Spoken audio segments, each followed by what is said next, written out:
and welcome to Frankly Speaking, where we dive deep into regional headlines with leading policymakers and business leaders. I am Katie Jensen. On this episode, we speak to Amjad Tadros, former CBS producer and four-time Emmy Award-winning journalist. After decades covering Iraq and Syria, how does he view the Middle East today? As Western media coverage of the Arab world become more balanced, and after 30 years in some of the world's toughest environments, what finally made him step down away from journalism?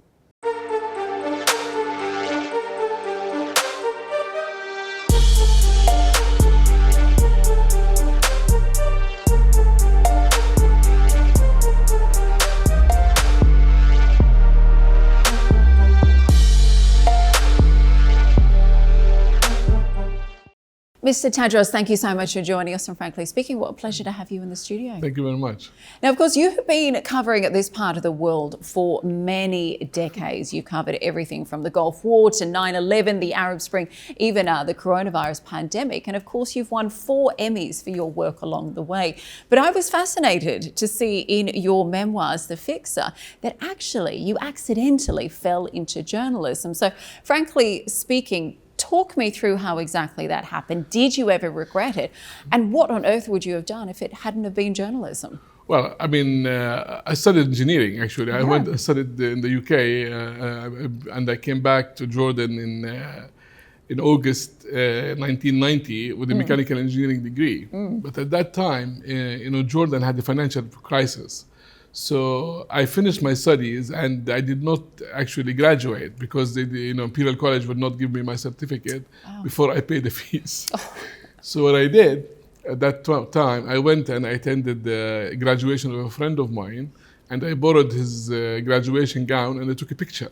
So I came back to Jordan with a picture of me holding a certificate that was actually fake. And the reason I did that, because I knew when I get back to Jordan, all the neighbors and the relatives would come to my mother and was like, did your son graduate and so on. So I came back with this picture and with no certificate. And I was supposed to go and work in Saudi Arabia to be a product manager for Kamei soup. That was my plan. Wow. And suddenly, on August 2nd, 1990, as some people might remember, Saddam Hussein invades Kuwait. And Saudi Arabia stopped giving visas to Jordanians. So I got stuck in Amman with no certificate and no money and nothing to do. Wow. And suddenly a friend of mine, by total mistake, told me about this news organization that was in Amman, and they're actually paying, well. So I just went there, to try to get a job for a couple of days so I can get some money to buy a plane ticket and go back to the UK and find a job.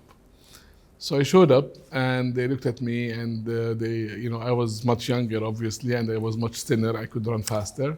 And they looked at me and said, do you speak English? I said, ma'am, I'm a British graduate from one of the top universities. I said, okay, now just go out and we'll talk later. So they hired me and for a couple of days. Wow. And that was 33 years ago. Wow. So I kept coming back every day ever since. And then, of course, you moved very much from more of behind the scenes, The Fixer, organising interviews, booking crews, etc., to really a lot more front and centre. And in fact, in your book, The Fixer, you talk about some extraordinary stories about meeting different leaders. The one that really stuck out to me was when, of course, you met Saddam Hussein for the first time ever. And if you don't mind me sharing it with the audience, you weren't wearing a lot of clothes at the time. Talk to me through that, and what was he like to meet face to face? I covered Iraq from 1991 onwards, and part of my job was actually watching Iraqi television and trying to make sense of what's on television. And of course, Iraqi television was full of Saddam videos, but everything was coming through the state media and so on. So in January 93, we were in Iraq, and Saddam at that point, they were celebrating the 2nd anniversary of the first Iraq War. And Saddam gave a speech, and I was watching the speech, and suddenly I fell asleep. To wake up with a cruise missile hitting the hotel. And I was so lucky that actually I was sleeping under the window, so the window flew over me instead of, So, to cut a long story short, I ended up in the hospital. alone on my own. And at that time, because I was injured in my leg, I took my pants off at the hotel. So basically, they put me in an ambulance. I was wrapped up in the hotel towel. I had a T-shirt, my underwear, and one sock. And they took me to the hospital, and then I realized it was okay. It was just a wound in my leg, but no, it wasn't that serious. And then I was screaming and telling them, I want to go home, because nobody knew where I was, because my team were not at the hotel when it was bombed, they were somewhere else. And, the office was full of my blood on the floor. And I thought, like, if I don't go back to the hotel, or at least they don't know where I am, they think I was dead. So I kept, saying, I have to go home, and said, okay. Anyway, and then they put me up in a wheelchair and they pushed me inside the hospital. And they put me in a ward and they locked the doors. And I was screaming, like, I want to go home, take me home, just make a phone call. Of course, there were no phones. There were no telephones in Iraq at that time. There were no mobile phones. It's a different world. And suddenly, some doctors come in, and they literally threw us off the beds. They put new bed sheets, and somebody came in, and they had all these charts on top of us, and they put new wrappings on my leg. And suddenly the door opens, and you see like all these cameras and lights and guards, and Saddam walks in. And I was already shocked being hit by a cruise missile, to see Saddam in front of you.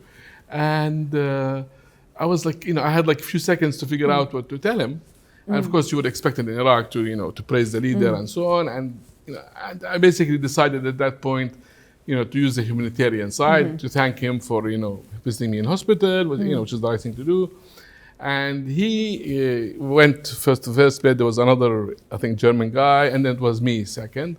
And when he came, I basically, pulled myself up, and I leaned to kiss him. So I had a kiss with Saddam, and which was, it was a defining moment in my career. Why? Because Iraqi television took a picture of me and Saddam. Wow. And after that, every year I used to get a gift from Saddam. Wow. Every January 17th, I would receive a gift from Saddam Hussein. And in Iraq, Iraq was a police state. I mean, typical police state, And so people who worked with me, at the Ministry of Information and all our, guards and minders and whatever, everybody thought that this guy is important because he knows Saddam. And actually, I met Saddam for like 2 minutes. But I had the picture. Do you remember what he said to you? What he said Do you remember what he said to you when you met him? Well, what he said to me was, they told him that this guy is Jordanian. And one of the doctors said that he's been giving us trouble. He wants to go home. And Saddam goes like, you have to listen to the doctors. And I was like, okay, I will do. But, what came up from that, meeting was a picture of me and Saddam, which I used to save on. At that time, we used to have something called pan pilots. I don't know if you remember them. Yeah. And that picture with Saddam allowed me to work in Iraq uninterrupted for years, because people always thought that this guy, somebody, he knows the president, so leave him alone. So that allowed me over the next 10 years, at least, to do, all the best stories in Iraq, because everybody in Iraq didn't want to deal with me. Absolutely. I imagine that photograph opened a lot of doors for you, and you ended up covering Iraq for years for CBS. Yes. And something that I think is really interesting that you picked up on, that I think a lot of people mainly haven't covered, is that at the time, originally, when you were reporting there, Iraq was quite a secular Ba'athist state, and it was really Saddam who really saw it evolve into much more of that more deeply religious state. Talk me through how you saw that transition happen, and do you think he realized what he was unleashing at the time? Well, I wrote this extensively in the book, actually. But also in 1997, 98, we were watching what was going on in Iraq. And at some point, the situation in Iraq became very, very difficult for ordinary Iraqi people. People really, really suffered. There was no power in the country with 50-degree heat. Imagine in August what that does to people. Oh, it kills people, doesn't it? Absolutely. And there was shortage of everything. There was no hunger, but there was massive deprivation, massive in terms of health services, education, you name it. There was nothing. People could have just enough to eat. In a country that was very, very sophisticated before. And so I think at some point Saddam maybe realized that he had to use religion. In a country that was very, very secular before. Women were not veiled. People were not. If you go to the mosque twice, twice in a month, they will be reported, and so on. So Saddam Hussein at some point realized that religion could be a good solution. And you say it really ended up planting the early seeds of Daesh.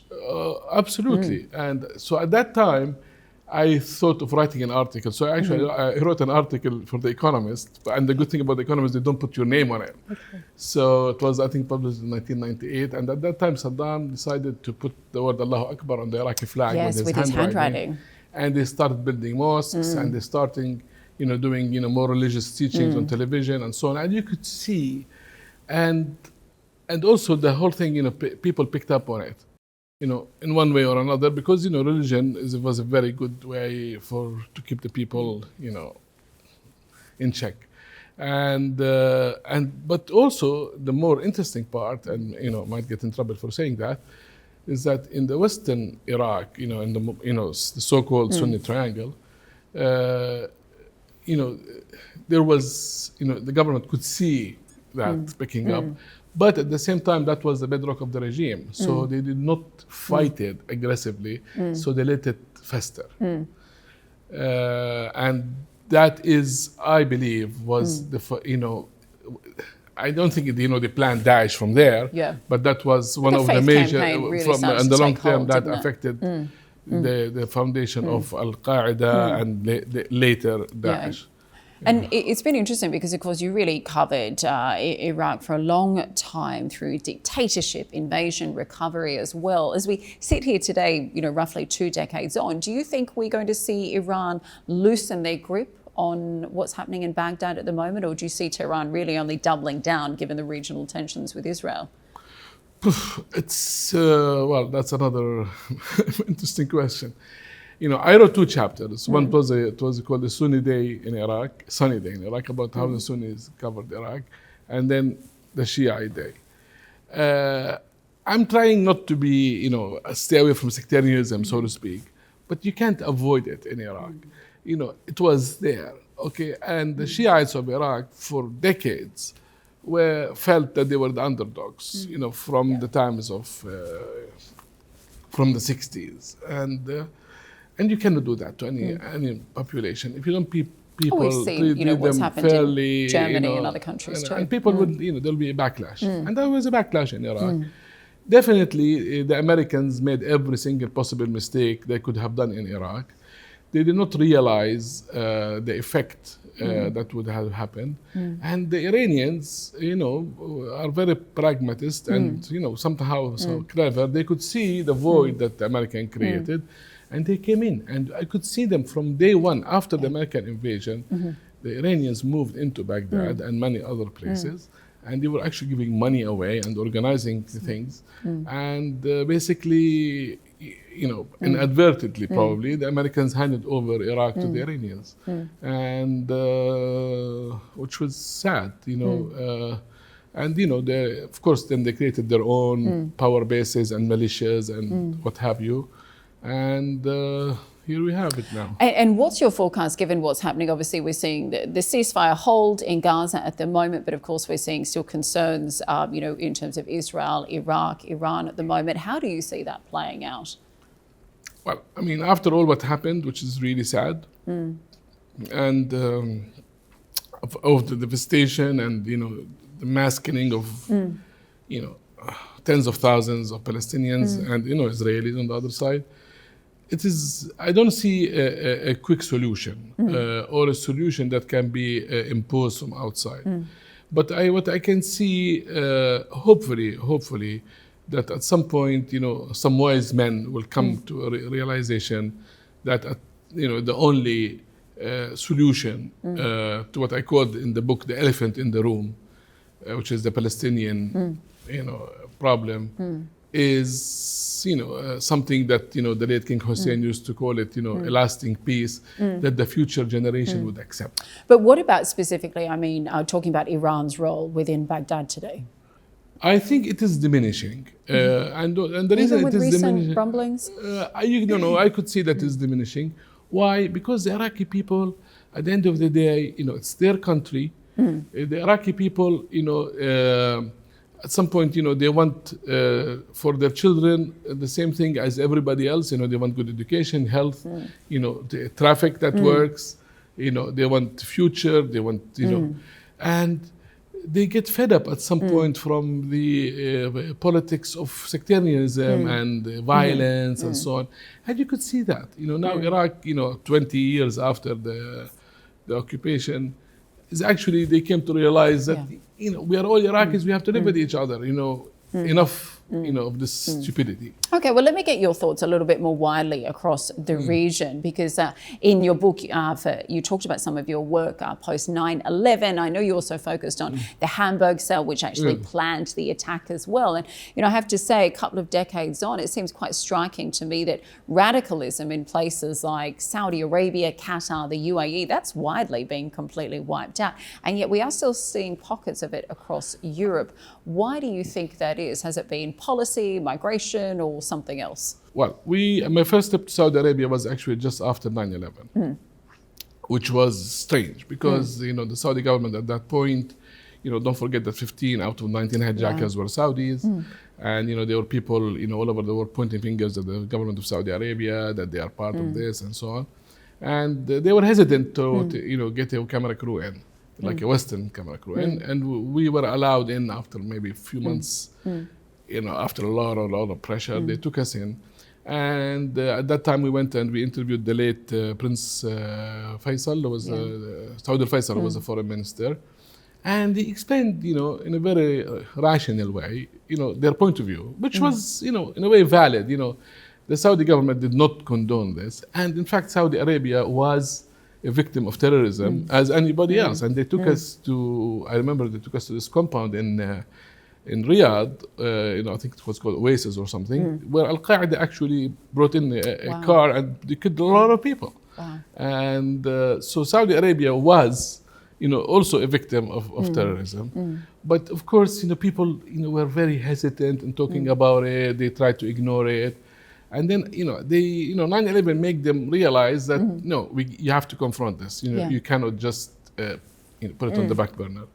And so we went in, and, for a foreign journalist, and, me, being, from Jordan and never been to Saudi Arabia. Saudi Arabia is deceiving. Why? Because I wrote about it in the book, I call it same but different. Why? Because everybody in Saudi Arabia wears the same clothes, more or less. So, you look at people and you think they're all the same. But if you look at Saudi Arabia, there are 35 million Saudis. And they are as diverse and as any other country. I was going to say my experience in Saudi has been quite different, that people do not wear the same things or have the same thoughts, etc. Well, exactly. But, when you come in from at the beginning and you look at everybody wearing like a white thobe, you think they're all the same. And in fact, they're not. You have a lot of, interesting Saudis, a lot of educated Saudis, a lot of Western-minded Saudis, and a lot of, secular Saudis. You have religious Saudis. You have, it's like any other society. You have the good, the bad, and the ugly, But people, when you come to outside, they all think they are the same, and they are not. But it takes you time to understand the complexity of the Saudi society and what's going on. And for me, took me a while to learn what was going on. And you ended up meeting the Crown Prince, didn't you? Tell me what that was like. We were the first Western television crew to interview Prince Mohammed at that time, but just before he was going to visit the United States. And, they were very hesitant at the beginning because, this is, and it was interesting because at that time, Mohammed bin Salman, what called him in the Western media, MBS, was, the talk of the town. Everybody wanted to see what is this young man up to. I think he might still the same today. And, it was, so we went in, again, we tried to go in with an open mind and see. And we were surprised by what he told us in the interview. Actually, he mentioned a few things that were groundbreaking. What did he say? One of them was that the Saudi government, is not responsible about, the dress code of the Saudi people. Interesting. And this is the first time he says that, And then people realize, the change. He talked about the young people. the youth. When we were there was the first concert for, I think, Tamer Hosni in Saudi Arabia, and the tickets were sold in 15 minutes, at the Virgin Mega Store in Jeddah. Wow. So we could see all these changes when women were, started to drive. It's, you could see the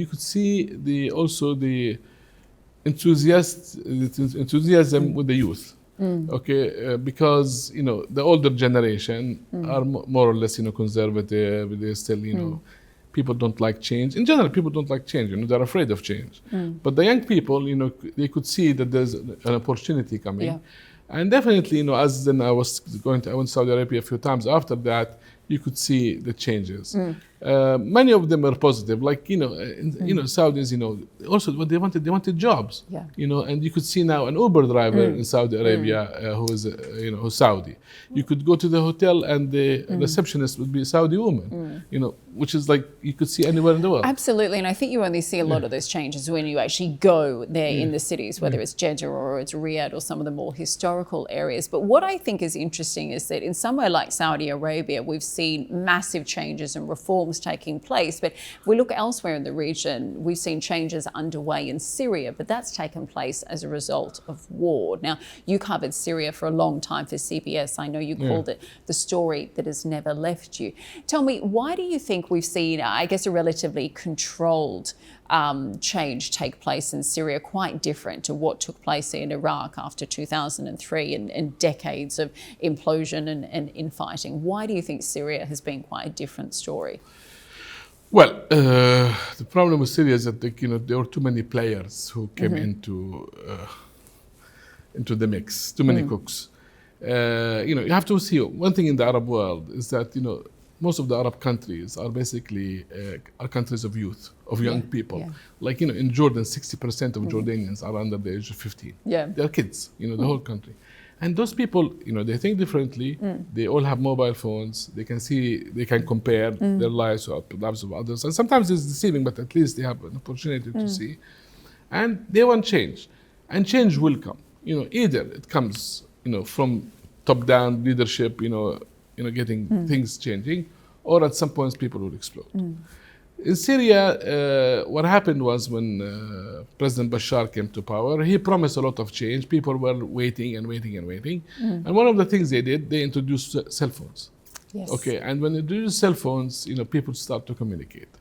And that is, it's a two-way street. It could be beneficial and it could be harmful. And turns out that it was harmful to the regime, at least, because people could compare their lives with the others and so on, and start communicating and organizing. And at some point, I think they could not read, what was the writing on the wall. And if they had made few changes, at the beginning, they could have averted this thing, not for themselves, for this. I mean, you have to see. More than 10 million people in Syria were displaced from their homes. I mean, can you imagine somebody coming and take your stuff and throwing it on the street and you have no place to live? I mean, 10 million people. And that's the thing, it's extreme poverty, it's also no jobs as well as the actual physical destruction of homes and security and then the killing and the counter killing and and the then Captagon problem and I then think everybody use Syria as battleground for their own agendas. You have the Iranians on one side, the Syrians on the other side, the Gulf states on the other side. Everybody got involved in the Syrian conflict, which was sad at the end of the day for the Syrian people. But we're now seeing a calmer transition with the new government as well, whereas we can still see decades of problems in somewhere like Iraq. Well, I think the jury is still out on the new Syrian government. So far, President Shara has been saying all the right things, and he's been addressing. He's dressed up nicely. But you're skeptical. I'm skeptical because there are serious issues that have to be dealt with. What he's doing now. Again, I'm not the biggest expert, but what I can see now, he's talking nicely to the people, to the international audience, to the Americans, to the Russians, to the Gulf states. At the end of the day, if he doesn't deliver jobs, food on the table, stability, security, it will be a mess. And that's what matters most to people on the ground. I know some of your work with the Syrian journalists was incredibly powerful. You founded Syria Direct at the height of the war to try and train local journalists to be able to tell their story. Tell me how that evolved and what's become of the platform to date. Well, the thing that happened with the Syrian conflict at the beginning, foreign journalists did not go into Syria for a lot of reasons. The regime was, very picky on who was allowed in and out, and coming in through the opposition side was also very dangerous. And people were, many journalists were kidnapped and killed. And so, and at that time, cell phones were coming up, also with cameras. So that created, what was described as citizen journalists. And so people started, report a story on their own. But I always describe the citizen journalists, and with all due respect to them all, because many of them, sacrificed themselves, and many of them were killed. They have, I call them either, missionaries, mercenaries, or misfits. Either they have. True of some journalists elsewhere today too. Also, either somebody paid them to do this, or they have an agenda to propagate, or they just want to be famous. And some of them, became real journalists. And what was lacking is that, somebody had to collect all this information that is coming out through the cyberspace and try to make sense of it all. And, you still need the real journalists. So what we did, we assembled a team in Amman of Syrians and foreign editors. And we started to teach them, the ABCs of journalism. The who's, where's, and the why's, and we collected all this information and we put it together in English, and then we translated it into Arabic for people in the West at least to understand what was going on. And with time, we became one of the most reliable sources of information about Syria because we did not take sides. We at the end, we end up being hated by the regime and the opposition alike, which is good news. But incredibly powerful, I think, to have those stories, to have those stories come out from people on the ground. Well, it had to be documented. I always describe journalism as, we write the first draft of history, and somebody had to do it. Somebody has to, say what's going on. And of course, we've seen the issues without being able to have international journalists on the ground in Gaza to tell the story. We've seen a lot of Palestinian journalists certainly tell those stories. Now, tell me, you're originally from Jordan. I know you're based in the region these days, but you spent a long time at CBS. So what I think is interesting about your work is that you've seen both sides of global reporting. Now, nowadays there's been quite a lot of criticism against Western media, particularly how they have covered the Middle East. In your perspective, do you think that criticism has been fair? And if there was bias, do you think it was deliberate, or do you think it was not intentional? Well, some of it is intentional. I'm not a conspiracy theorist. I don't think there's a conspiracy. I think, but in the Western media, usually there is a narrative. And usually it's created by the big media organization like the New York Times, Washington Post, and that's the narrative. And it is accepted more or less by the mainstream media. So if you come and report a story that is within the narrative, you're not going to be challenged.